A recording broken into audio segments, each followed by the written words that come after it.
The Tree That Walked at Night. There was once a boy named Eli who loved his backyard treehouse. It sat high in the branches of an ancient oak tree, a tall, twisted thing with bark like old wrinkles and branches that reached out like wooden arms.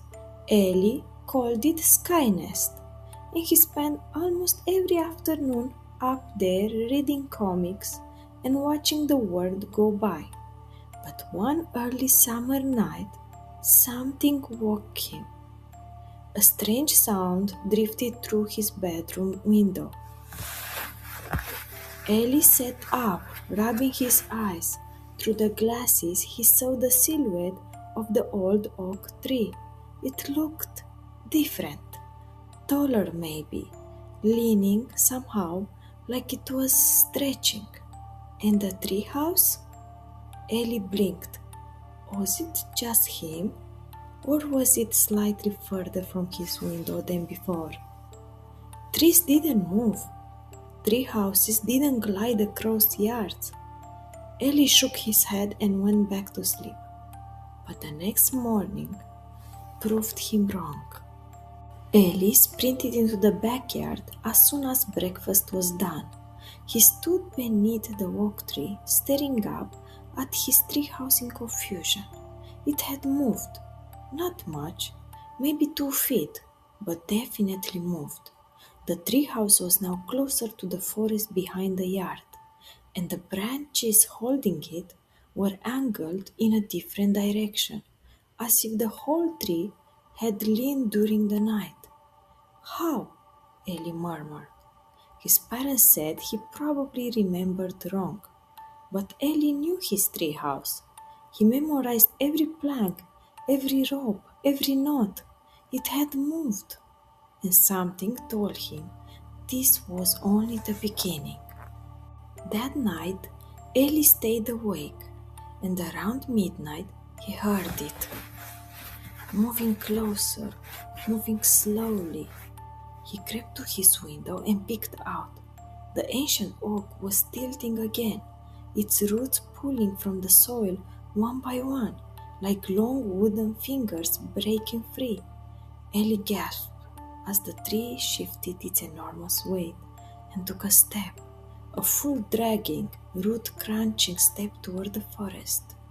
The tree froze when Ellie's breath hit the glass, but the next morning it had moved another yard. Determined to understand what was happening, Ellie climbed into the treehouse that evening. What he found made the hairs on his arms stand straight up.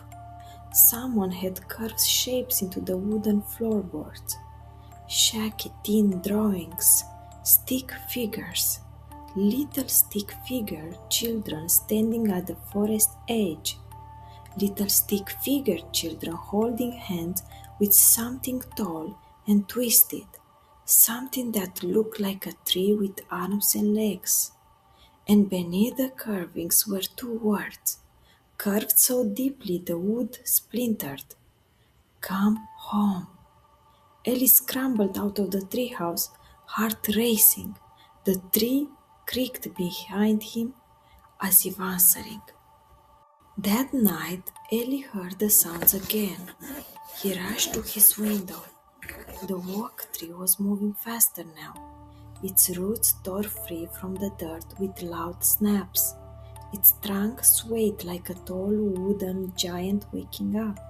It carried the treehouse in its branches as it marched step by dragging step toward the forest. The trees at the forest edge swayed, not with the breeze, but like they were welcoming it home, welcoming him home. Ellie felt the pull, a strange whisper brushing his thoughts. Come, join us, come home. He shivered. He didn't want to know what home meant. Terrified but brave, Ellie grabbed his flashlight and ran outside. The night was cold and the air smelled of damp earth and something older, something wild. Stop! He shouted. The moving tree froze mid-step. One of his roots hovered in the air like a wooden claw. Inside the treehouse, the carvings glowed. New ones appeared right before Ellie's eyes. This time he showed a stick figure boy. Ellie recognized the messy curls. It was him. Beside the boy stood a tall tree figure with long twisting arms, reaching for him. Ellie swallowed hard. Why me? He whispered. And then oddly he understood. The tree was lonely. It wanted someone to stay with it in the forest, someone to be its friend forever. But Ellie shook his head. I can't, he said. I won't go. His voice shook, but he stood his ground. The towering tree trembled, its branches curled inward. A deep, aching groan rolled through its trunk. Slowly, so slowly, it turned around. It walked back across the yard.